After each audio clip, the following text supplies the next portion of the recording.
Good morning and welcome to Winter School, and thank you very much for joining us. This is our second Winter School and the first one online. I'm going to introduce Dr. Stewart to you. Dr. Stewart writes and he says that he's a truant from medicine, academic, clinical physiology and commercial business. He now conducts self-funded research and publishes on the history of the Cape and on African cartography. He has special interests in the Cape's pioneer travelers and scientists, their maps and experiences, and in small and miniature maps of Africa.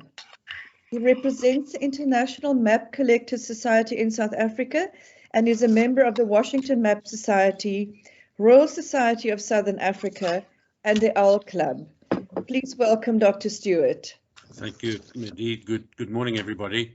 I'm a truant from medicine, and I've come across a number of mountain passes when I've been evaluating historical maps, and I thought I would discuss those today. And there's one that I'm not going to discuss. I'm going to discuss the Hoe Hook Passes. There are a number of them. A pass that I call the Donkerhoek Pass, then the Droster's Nest, which is near Fillun's Pass, Helshoogte Pass that is not known very well, and the Witzenberg Pass. The one pass that I'm not going to discuss is the Gantau or the Hottentots Holland Kloof Pass, which is near the old Solaris Pass, because that is well known. It does also appear on maps.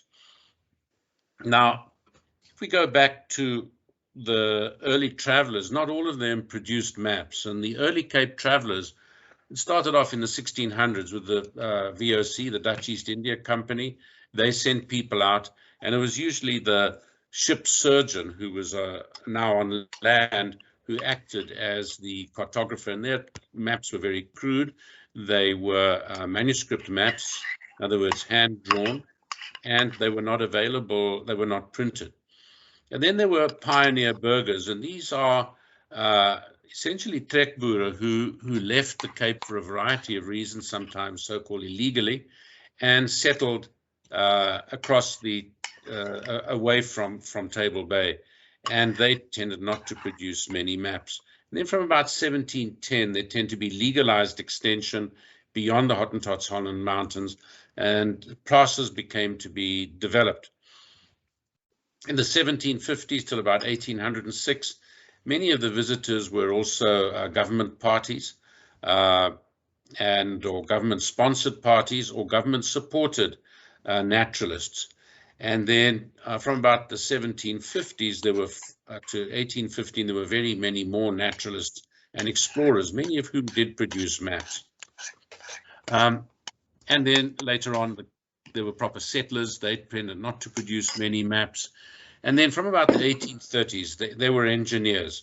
Prior to the arrival of engineers in the country, the maps, there were very few maps produced, and the passes tend to be somewhat rudimentary, and they were certainly not engineered passes that go along contour lines as we know them today.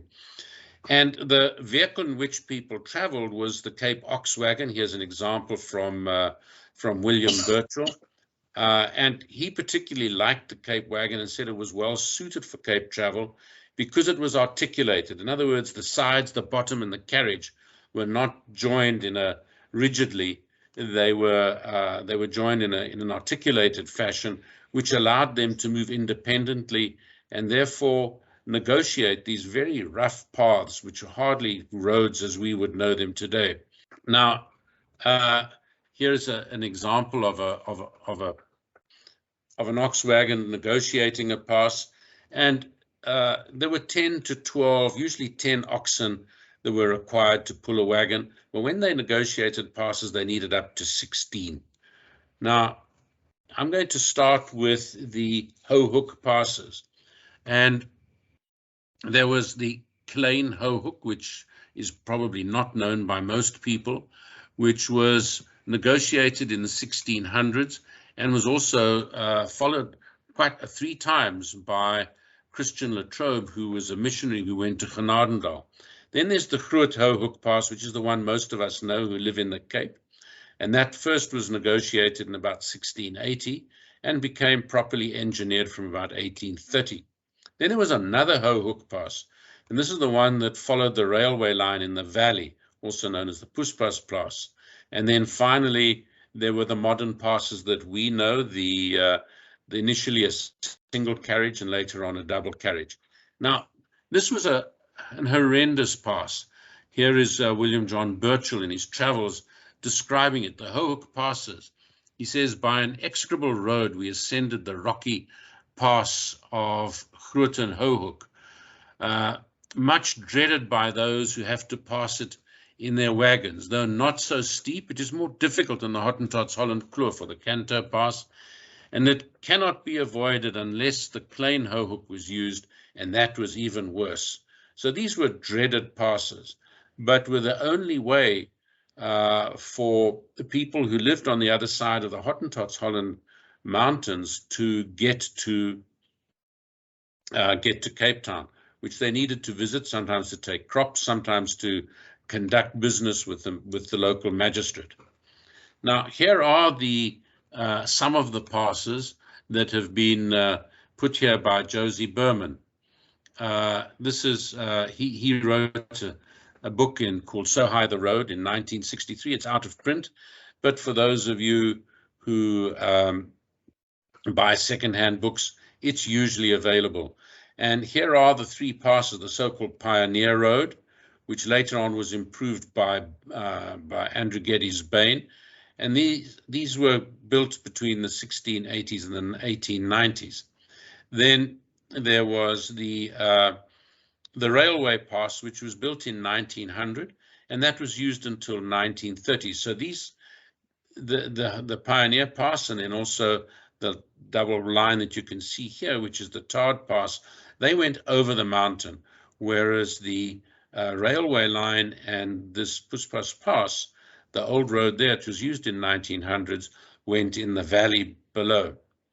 The maps where I first saw some of these passes come from about 1900, and we can see here, this is Grabouw area, here is Bot River, just to orientate you, and here is the railway line. You can see the railway line over here, and here is the pass staying very close to the railway line initially, and then going across the mountains. And that's the Groot Hohuk. The Klein Hohuk, you would leave Grabouw, and then going near Kromko Company or towards Paul Kluver's farm, one would then ascend the mountains and go over the Klein Hohuk, and eventually could join the Bot River Road, or would carry on northwards towards the Rivier Sonder End. And Christian Latrobe was, I name him the king of the Hohuk, because he of all the travelers traveled it the most. He traveled the Klein Hohuk 3 times. Now, if we look at a modern map, this is the map that's available from the survey office in Mowbray. This is the 1 in 50,000 maps, and these are generally available either physically, or you can get them on disk. So they're really useful if you want to look at the detail of any place in South Africa. And this map has a number 3419AA. Don't want to go into the details of it, but here you can see this is now no longer a road. This is actually a path, but it is the Klein Hohuk Pass, which is still depicted on those maps. And here we can see in purple the railway line and the railway road that followed it in the valley. And here is the modern tarred Hohuk Pass higher up. And the Pioneer Pass used to cross just before the double carriageway starts and then traversed over here. You might say, well, how do we know where that road was? Well, it's really interesting that if one goes on to Google Earth and one hovers at the right height, it's possible to see the path. So here we have the double carriageway today. So here is a Google Earth view of the current pass. You can see the two carriages, and the green and the yellow pin marks show the path of the old path. And you may say, well, how do I know that? Well, if we go down even further and we look very closely, you can see a line over here, which is actually the old road. You can see it crossing where the current road goes. You may ask, well, how does that survive all this time? And the answer is quite clear and is provided to us by William Burchell. And he explains that into which the road is cut down to a depth of perhaps 20 feet.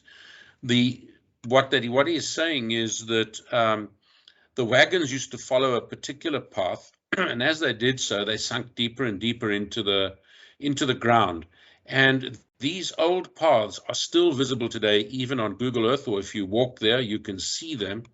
And they're particularly visible after fires.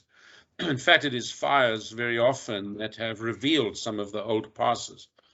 And if one is meticulous, one can actually go and map out the whole pass. That's a bit of a tedious process. I'm not going to do that. I just wanted to make the point that using Google Earth, you can still see some of the old passes which were very sandy. If they were very rocky, you may not see them. But some of them, it is still possible to see them.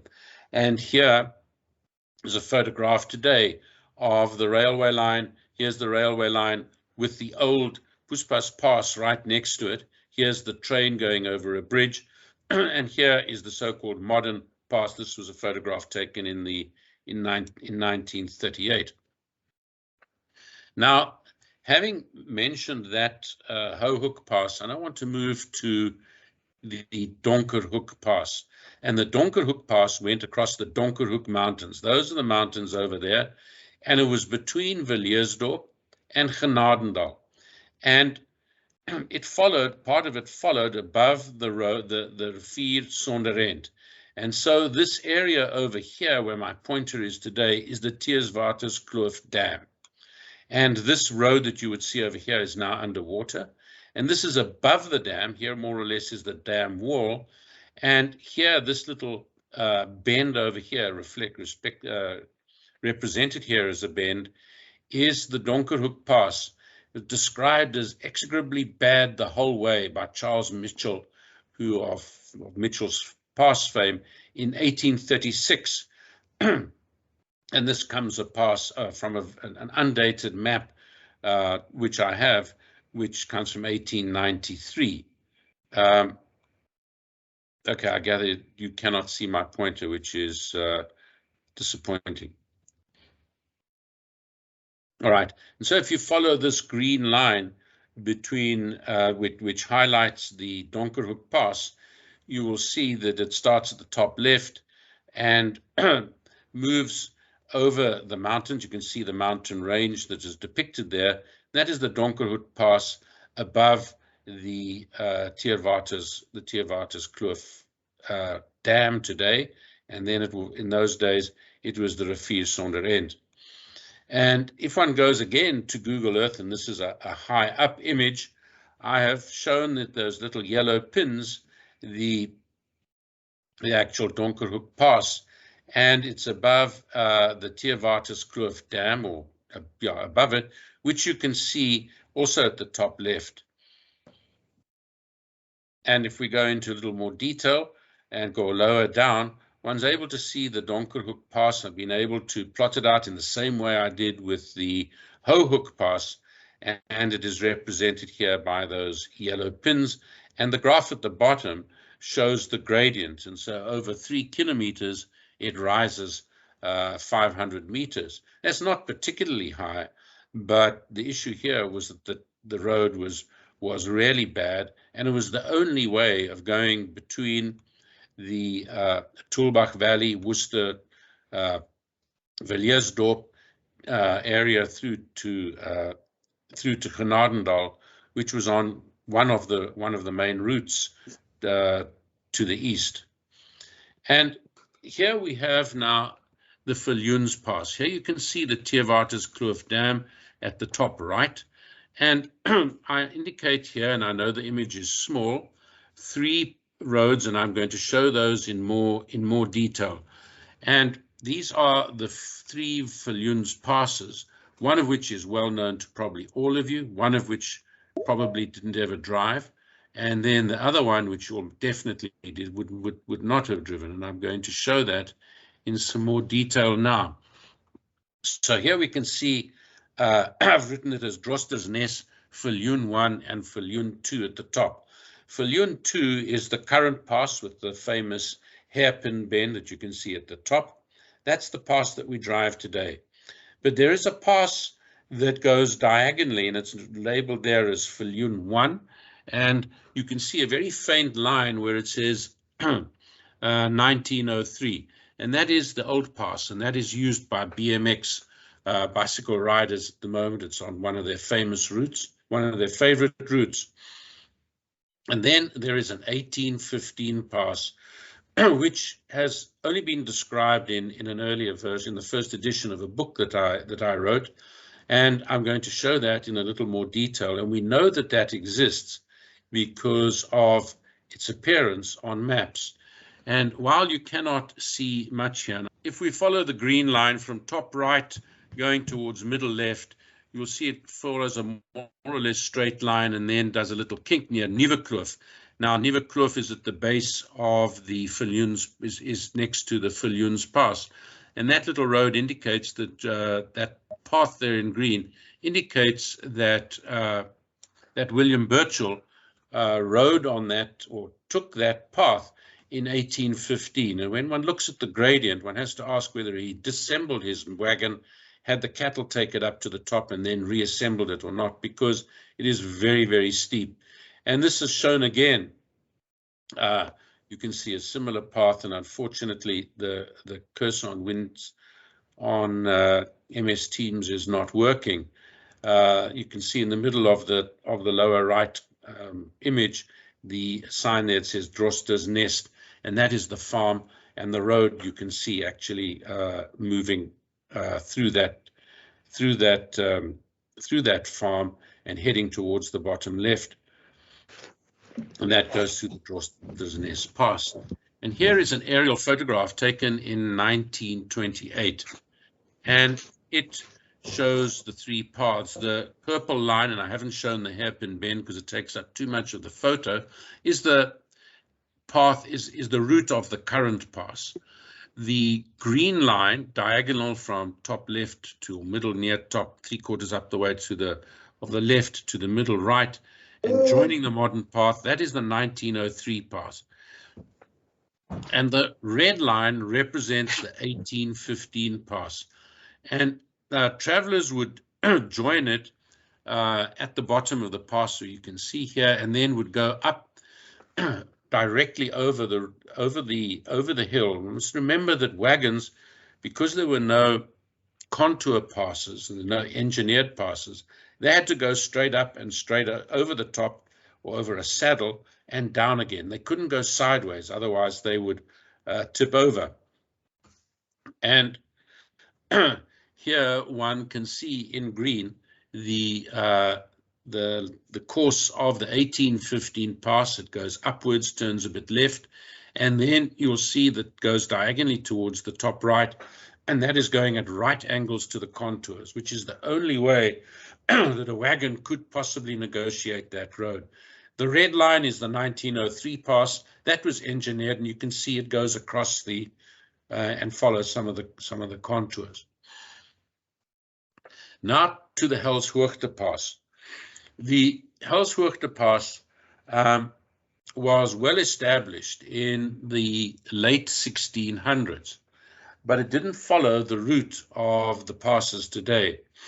And here you can see a map from 1890, and there are three colors. The common area, or the common part of the pass, is in purple, and then the yellow is the pass that existed, and the current pass follows it closely but not entirely, is in yellow. But what happened was that at a farm near Zorgvliet, you can see Zorgvliet there at the junction of the green and the purple, the pass went on the other side of the valley through what today are well-established vineyards, and went to the top of the hill and then descended past the Rustenberg farm, and the Rustenberg Spa today is at the top of that. And a while back, I was very fortunate. The owner of Rustenberg Farm took me on parts of this old road, and the laborers all refer to it as the harde pad. It's the area that was well worn by wagons, and it is much harder than all the other roads, but otherwise it is indistinguishable from the current farm roads. But the important thing here is that the original pass, until about 1850, followed the green line, which was on the other side of the valley. And here you can see a depiction of it by Josie Berman in his book, So High the Road. You can see the solid line at the top, which is the old pass, which then was known as the Banghoek Pass, and the Helshoogte Pass, as it's known today, is below it, and that is the double line that you can see there. And here on Google Earth, one has to imagine where it is. I've done it by going through some old maps and have tried to identify the lines with those, some of the points on the road with those green markers. Now, the next pass, and it's the last pass that I wish to discuss, is the Witzenberg Pass. I don't know how many of you know about it, but if you go to Tulbach and you look over the mountains to the east of Tulbach, the old pass went directly over the mountain there into the area above the Helshoogte Pass, which adjoined through the Scuftuber Pass.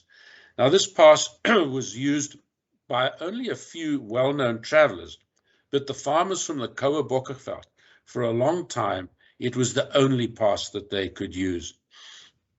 So Carl Thunberg was in the Schurfteberg area, which is on the Helshoogte Pass, or the Ceres Valley side. He was there in 1770.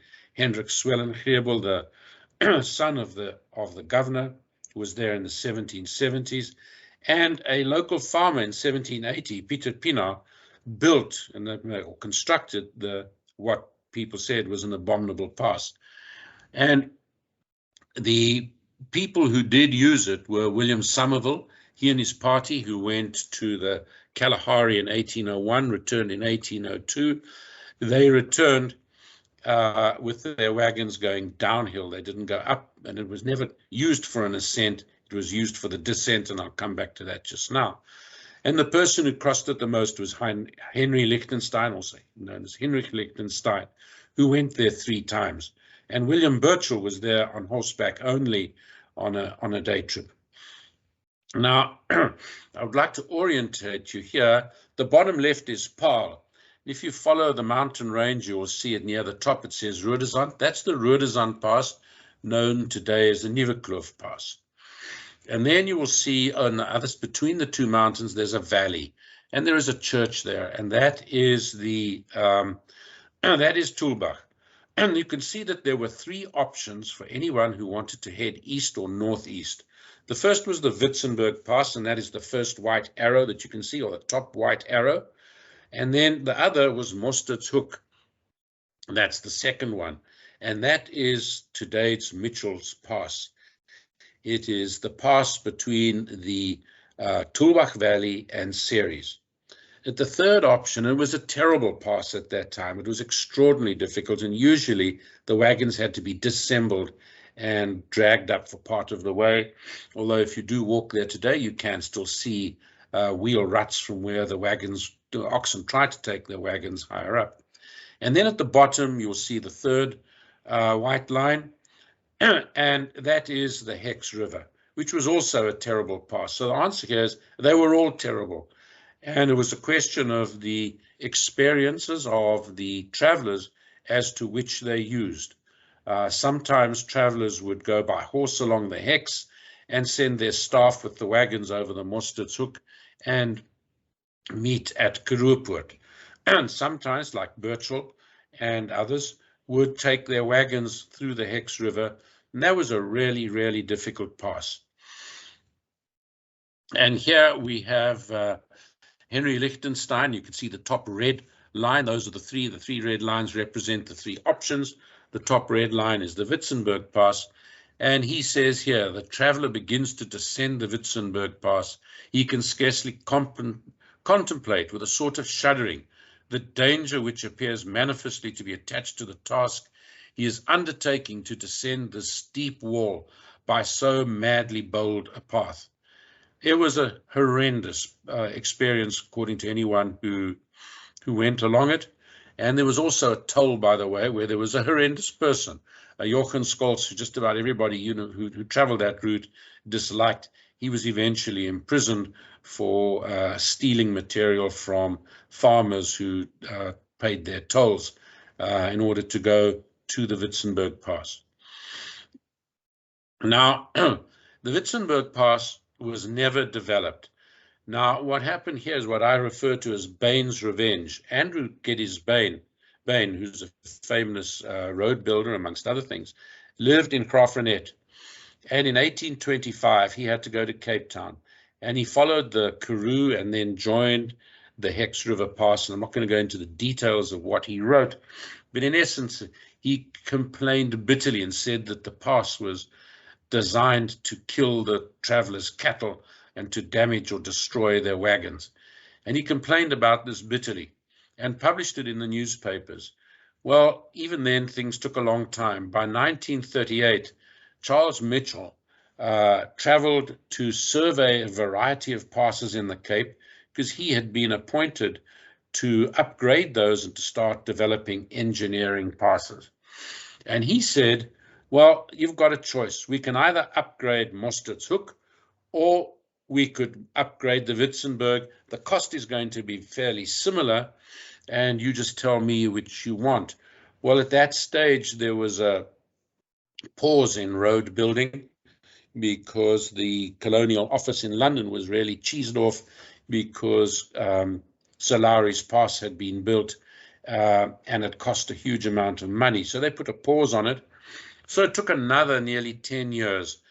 And what happened was that Mostert's Hook won the day, not because it was a preferred route, but because the farmers in the Ceres Valley were sufficiently prosperous to be able to put some money together to contribute to the construction of the pass.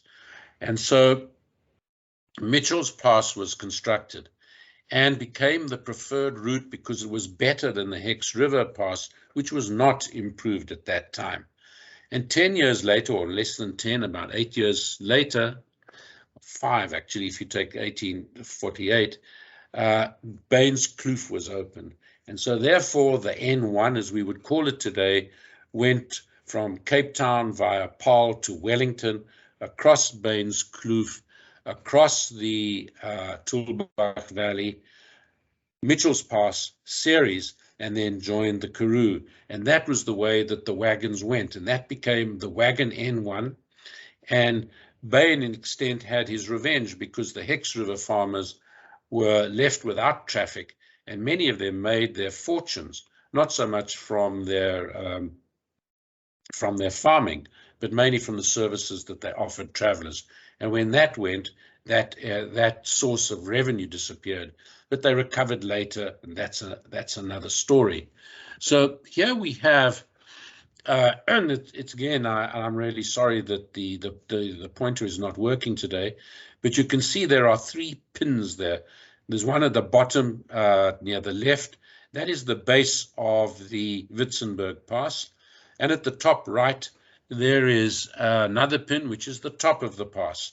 And you can see a further pin in the middle, which shows you that the route taken by the pass was circuitous. It wasn't directly straight down. It was somewhat circuitous. They were able to do some mild contour traveling, but it was extraordinarily difficult. And if you take the middle left as the top of the Witzenberg Pass, then the yellow line that you can see going almost horizontally is the Schurfteberg Pass, which exists today. It is still there. It takes you into the Achter Witzenberg, and it joins the current main road from Ceres at the top of the Helshoogte Pass, which is the squiggly route that you can see on the right-hand side. Now, it is still possible to see the old Helshoogte Pass, and that's not one of the ones that I particularly want to mention, but it is important to realize that there was a wagon pass, and the faint line that you can see at the arrow, it says Old Helshoogte Pass, is in fact the old wagon road, which can be negotiated by 4x4, and you can see the Helshoogte Pass above it labeled there. And I just made the point earlier, this is the end of my presentation, that it is fires that reveal roads. And this road I discovered when I was at the Cape Town Fish Market in Steenberg and looking up southwards, and I could see a diagonal path.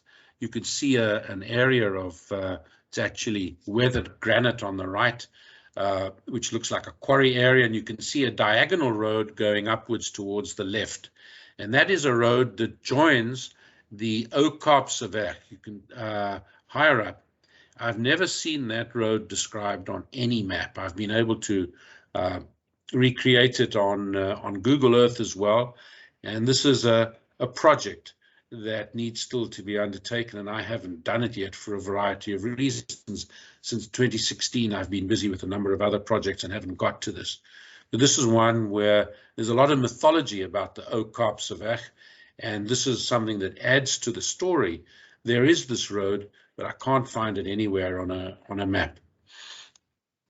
And so in closing, I have a list here, and we will be sending out the list of slides to all of you who have visited. I will be handing it over to the staff at the EMS, and hopefully they will send it to you. Ones that are widely easily accessible, but as second-hand books, are the books by Josie Berman, So High the Road and Towards the Far Horizon. He tells great stories. The biggest problem for someone like me is that he's very shy in giving good references to statements that he makes. And then further down, you'll see a book by Graham Ross, The Romance of the Cape Mountain Passes. And I'm sure many of you who are attending this are possibly attending this course because you do have that book. It is also a wonderful book, tells a lot about the modern passes, but also provides information on the history. And much of the history is on Graham Ross's research notes, and I've given a reference there. When you get the slides, you'll be able to read it. You can get it on the internet. It's not available as a book. And that is possibly one of the most fascinating and one of the most useful documents for trying to find out about the old passes of the Cape. He references extraordinarily well. He puts in a lot of detail, and he also extracts quotations from a number of the original travelers. Then there's the book by E.E. Mossop, which is less readily available, but also on through secondhand internet bookstores, and that is really about the old Cape travels, the old highways used in the VOC period.